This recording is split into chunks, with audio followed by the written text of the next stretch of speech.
Et voilà, on s'est retrouvé avec quelque chose qui nous pose problème.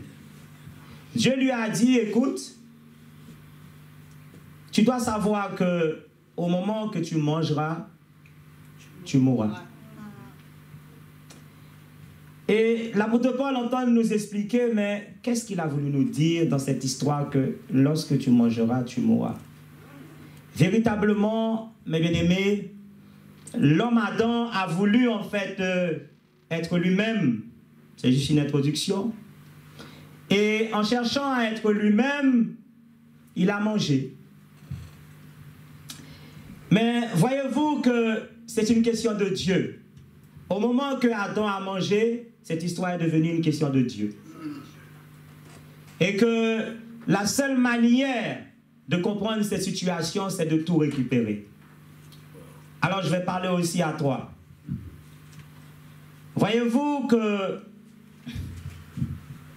quand je tourne la parole dans Romains 8, verset 7, il dit que car l'affection de la chair est inimitié contre Dieu parce qu'elle ne se soumet pas à la loi de Dieu et qu'elle ne le peut même pas. C'est quoi cette histoire, pasteur Lafabrice? On nous a mis dans une histoire compliquée. Simplement, il y a inimitié, mais il ne peut même pas. Il ne peut même pas se soumettre. Est-ce que quelqu'un est là? Amen. Je vais vous parler encore une autre fois. Alors, voyez-vous que Jacob était quelqu'un, depuis dans le ventre, il avait reçu une parole de bénédiction. Est-ce que vous êtes là? Et il grandissait, je pense qu'on n'a pas oublié de le répéter, qu'il était un homme béni. Et je pense que sa mère a dû le répéter, je ne sais pas combien de fois, tu es un homme béni. Et voyez-vous que, de la même manière, il était dit à Adam qu'il avait tout reçu, mais qu'il devait commencer tout simplement à être un bon gardien. Et peut-être qu'après qu'il soit un bon gardien, il pourrait lui être confié plus de choses. Parce que, voyez-vous que le Seigneur, il est un Dieu qui nous dépasse. Et il est Dieu dans les plus petites choses. Qu'est-ce que je dis? Jacob a entendu qu'il était quelqu'un de béni depuis qu'il est petit. Et il a fallu que lui-même, il définisse qu'est-ce que être béni. Alors, cette recherche a amené Jacob, je ne demande pas à tout le monde à être d'accord, parce que ça peut être une question philosophique, a amené Jacob à changer de nom, à se faire passer pour Ésaïe, et à mettre les habits d'Ésaïe, et maintenant à devenir Ésaïe, et à même toucher à ce qui était à Ésaïe. Tout cela, c'est Jacob. Mais celui qui avait déclaré que Jacob était béni, c'était qui? C'était Dieu lui-même. D'accord, nous continuons. Voyez-vous, mes bien-aimés, que Jacob a continué sa route, parce qu'il faut que je parle à tout le monde, je suis obligé de faire comme ça. Et quand Jacob a continué sa route, il s'est retrouvé en fait sur le chemin d'une autre personne qui s'appelait Laban. Maintenant, je dis oui, il nous faut un sauveur. Mais comment tu vois le sauveur? Est-ce que tu es là? Amen. Quand on regarde dans Ésaïe 45, il nous dit que il y avait un homme qu'on appelait aussi le Mashiach. C'était Cyrus. Il était aussi un Messie, mais il n'était pas le Messie. Est-ce que vous êtes là avec moi? Amen. Jacob s'est retrouvé devant Laban qui partageait le même esprit que lui. Et le but de Dieu, ce n'était pas un hasard, hein, que Jacob se trouve face à Laban, il fallait qu'il y ait un épuisement. C'est pour ça qu'il faut que tu te retrouves devant un maître. Tu ne peux pas être maître tout seul. Est-ce que tu es là? Amen. Il faut que tu aies quelqu'un devant toi pour t'épuiser. Si tu n'as pas quelqu'un devant toi pour t'épuiser, tu ne seras jamais ce que tu dois être. Beaucoup de personnes, en fait, aime être seul. Il n'aime pas être avec les autres. Mais tu dois savoir que celui qui est en face de toi, c'est celui qui est là, en fait, pour te faire devenir. C'est pour cela que je vous ai dit, la question de l'apôtre Paul est très philosophique. Je ne veux pas rester dans la hauteur philosophique, sinon je vais beaucoup parler. Je vais descendre terre à terre. Je dis que Jacob s'est retrouvé face à Laban parce qu'il fallait qu'il soit face à son miroir et qu'il voit vraiment qu'est-ce qu'il a en lui. Et à partir de là, mes bien-aimés, ce Jacob s'est retrouvé en fait à être épuisé. Et parce que voyez-vous que Jacob, pendant qu'il était dans le chemin, il y a quelqu'un qui lui a parlé. Et Jacob a dit, écoute-moi, j'y vais, si je reviens, je vais considérer la question. Mais pour l'instant, je continue ma route. Est-ce que vous êtes là? Amen. Et bien souvent, il y a quelqu'un sur ton chemin qui te dit, hey, coucou, est-ce que tu me vois? Mais tu dis, écoute-moi, je dois continuer mon chemin. Et si je reviens, je vais aussi te faire un petit coucou. Voyez-vous que, mes bien-aimés, que je vous dis que il est le sauveur. Mais l'Éternel met souvent des personnes dans ta vie pour te donner aussi une sorte de salut. Est-ce que tu es là avec moi? Jésus-Christ est celui qui te donne la capacité que le péché adamique soit épuisé et puisse trouver une réponse à travers lui. Mais dans ta vie sur terre, il y a aussi des épreuves que tu vas trouver sur ton chemin. Et le but de ces épreuves, c'est de t'épuiser, afin que tu puisses savoir que face à toi, tu ne peux rien faire et qu'il te faut un sauveur. C'est pour ça que je vous ai posé la question, mais vous dites qu'il nous faut un sauveur, mais pourquoi? Si tu ne sais pas en fait pourquoi tu as besoin de sauveur, le salut ne vaut rien pour toi en fait. Tu dois savoir pourquoi toi tu as besoin d'un sauveur. Si tu ne te poses pas la question, on peut te donner les plus grands prédicateurs devant toi. Jamais tu accepteras vraiment le Christ. Tu pourras être à l'église, même être la personne qui chante le mieux. Tu pourrais être à l'église, même la personne qui prêche le mieux. Tu pourrais même toucher les gens et ils sont guéris. N'a-t-il pas dit qu'il y a beaucoup qui viendront en mon nom? Mais si tu n'as pas répondu à la question, pourquoi il te faut un sauveur, tu ne seras pas épuisé. Tu dois savoir que moi je dis toujours à madame, les mères ne vont pas être d'accord avec moi, il ne faut pas donner à manger à un enfant pour manger. Il faut donner à manger à un enfant parce qu'il a besoin de manger. Amen. Et des fois, il faut susciter le besoin dans l'enfant pour qu'il apprenne à considérer la nourriture. S'il n'a pas la considération de la nourriture, il ne saura jamais quelle est l'importance de la nourriture. C'est pour ça, j'essaie de comprendre avec vous, il nous faut un sauveur. Mais pourquoi? Est-ce qu'il y a le besoin en toi d'un sauveur? Si tu ne te poses pas la question, pourquoi? Quelle que soit la personne qui est devant toi, tu ne croiras pas. Parce qu'il faut que le salut soit suscité en toi. Il faut que tu sentes le besoin de salut pour que tu reçoives le salut. Alors l'apôtre Paul dit, écoute, même quand j'essaye de faire le bien, c'est le mal qui vient. Parce que le but de cette loi, de ce commandement, c'est de te faire comprendre que sans Dieu, tu ne peux pas. Il faut qu'il y ait le besoin de Dieu dans ta vie. S'il n'y a pas besoin de Dieu, tu ne sauras jamais qui est vraiment Dieu. Voyez-vous que nous disons que il faut que tu comprennes que Jésus-Christ, ce n'est pas le nom qui a été au-dessus de sa tête. Mais quand on parle dans Ésaïe, on parle de quelqu'un qui doit venir. Et qu'est-ce qu'on met en avant? C'est qui sort de cette personne. avant de voir le visage de la personne, on nous dit déjà voilà comment il sera. Conseiller, prince de paix, tout-puissant, Père éternel. Voilà comment il fera, voilà comment il sera. Ce n'est même pas la personne, ce n'est même pas le visage, mais c'est ce qui ressort dans la personne. Et c'est ce que la parole nous dit, que le but de cette loi-là, de ce commandement, c'est d'épuiser l'homme et de lui faire comprendre, tu n'es pas Dieu sans Dieu. Parce que la question de l'homme, c'était de dire que, écoute, sans toi, je peux être Dieu.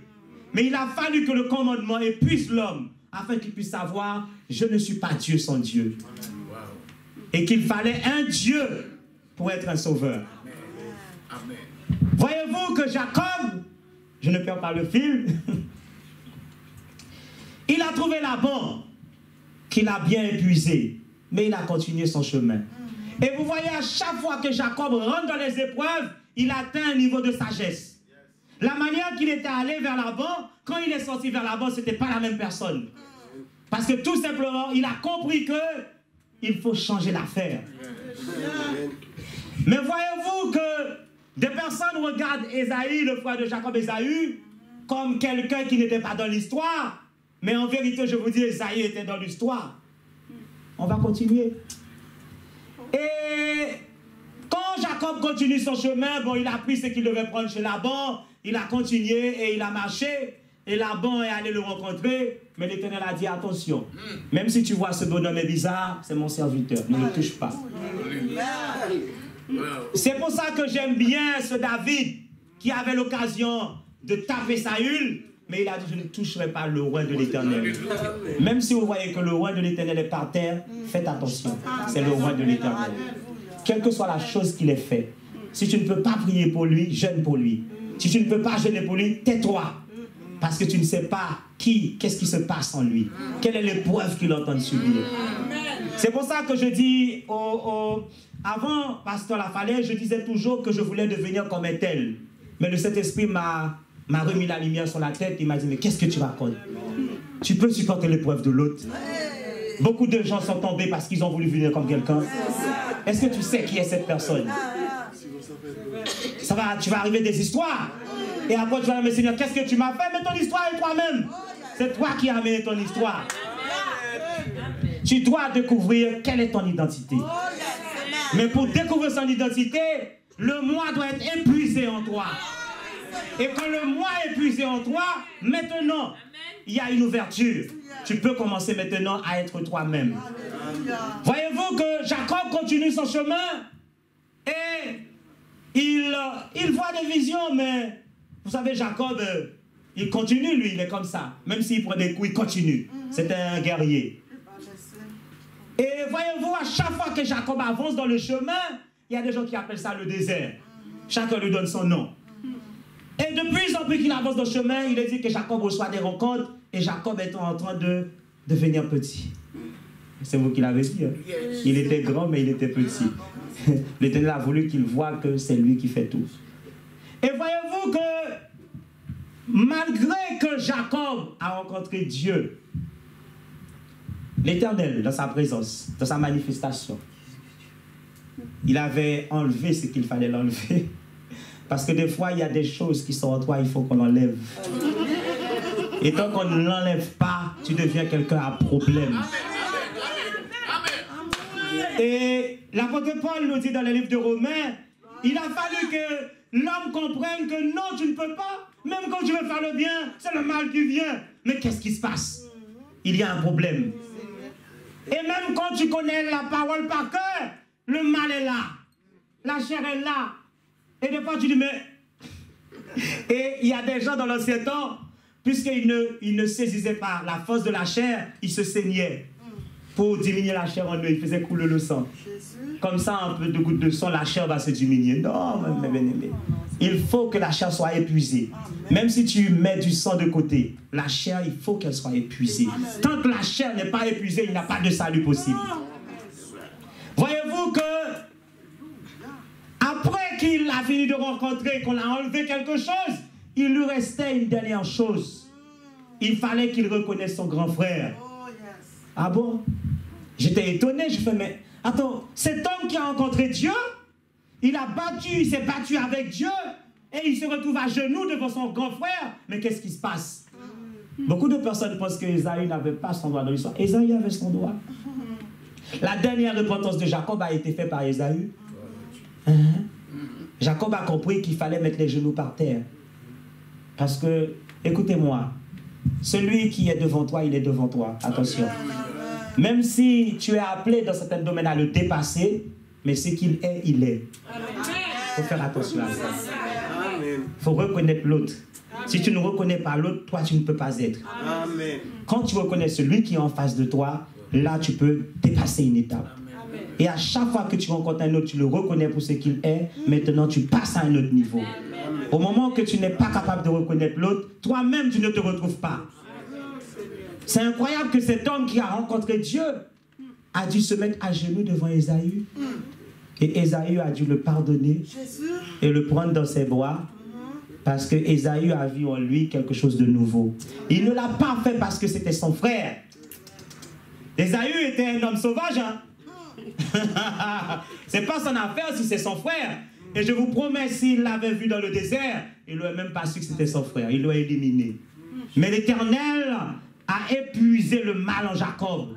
Et quand Jacob s'est retrouvé devant Ésaü, il était un homme nouveau. Ésaü ne pouvait que aussi se prosterner et se lever avec Jacob. Cet homme-là, ce n'est pas le frère qui m'a fait ça. C'est un autre homme. Voilà pourquoi tu dois être épuisé. Afin, quand tu te retrouveras pas devant Dieu, non, devant l'ennemi, qu'il reconnaisse, non, celle-là, ce n'est pas la même personne. Et je ne peux même pas rester devant lui, il faut que je me prosterne devant lui. Le diable ne se prosterne pas devant toi parce que tu connais la Bible par cœur, non. C'est parce que le mal a été épuisé en toi. Voyez-vous que même en Moïse, il a dit, j'ai quelque chose en lui. Parce qu'il y avait quelque chose en Moïse qui l'appartenait. Tant qu'il y a quelque chose en toi qui appartient à ce que tu appelles le diable, il y a un problème. Il faut que tout soit enlevé. Il faut qu'il y ait un dépouillement complet. Parce que beaucoup de personnes se mettent sur la grâce en disant que puisqu'il y a grâce, il n'y a rien pour moi. Non, la grâce est là pour te faire comprendre que lui seul, mais toi aussi, tu dois marcher dans le même chemin.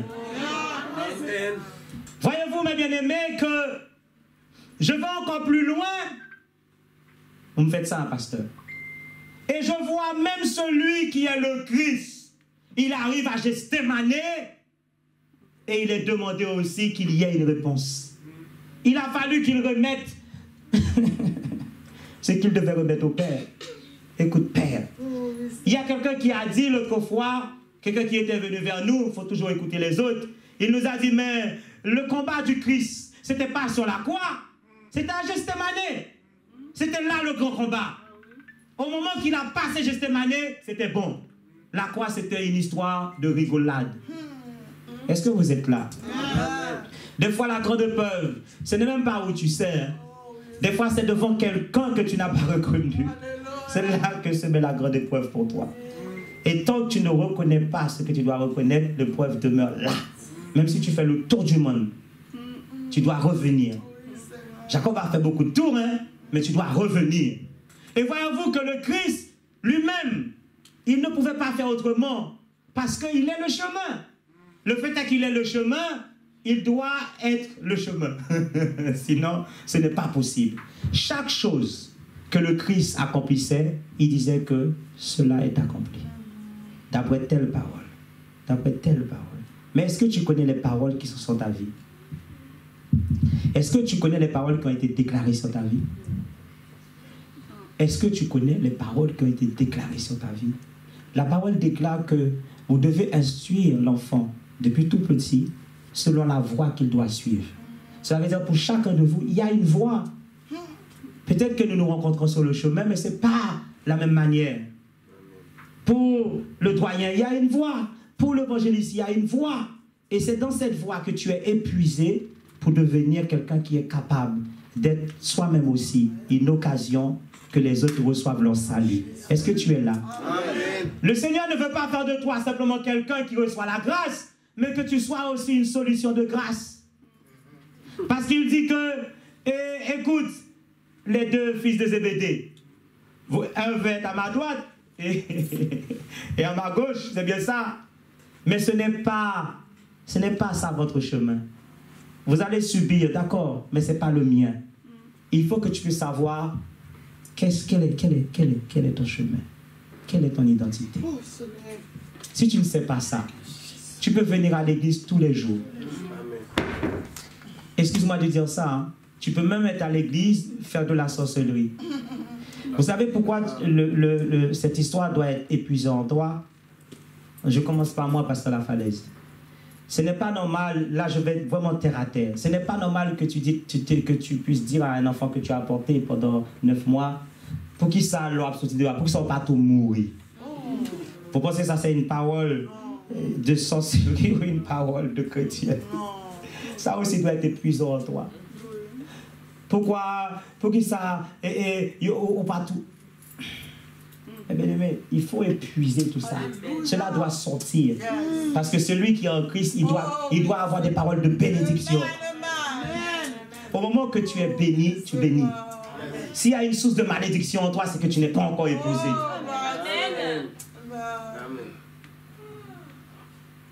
En vérité, c'est ça. Hein? Alors que comprendre, il veut nous mêler celui-là. Hein?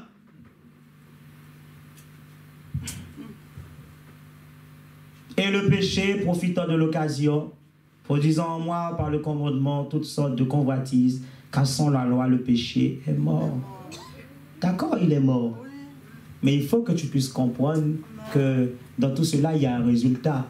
Que sans Dieu, tu ne peux pas être. Et que c'est lui qui peut même te faire devenir.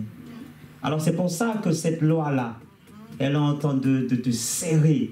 Quand tu vas à gauche, elle est à gauche. Quand tu vas à droite, elle est à droite. Des fois, tu as les genoux par terre. Il ouvre tes oreilles pour te parler bien fort. Des fois, tu es en jeûne. Il te dit, mais qu'est-ce que tu fais? Je jeûne aussi avec toi. Que faire? Il faut que tu reconnaisses l'autre. Mais, doyen, le Christ, ça peut être l'autre. Des fois, les gens attendent que le Christ apparaisse devant eux. Mais non. Des fois, le Christ, c'est l'autre là, qui ne sait même pas mieux parler que toi, mais c'est lui la solution. Et des fois, tu vas jeûner, tu vas faire plein de choses, tu vas à Jérusalem, tu fais le tour de... Et pourtant, il est à côté de toi. Amen. Amen. Des fois, le Christ, c'est l'autre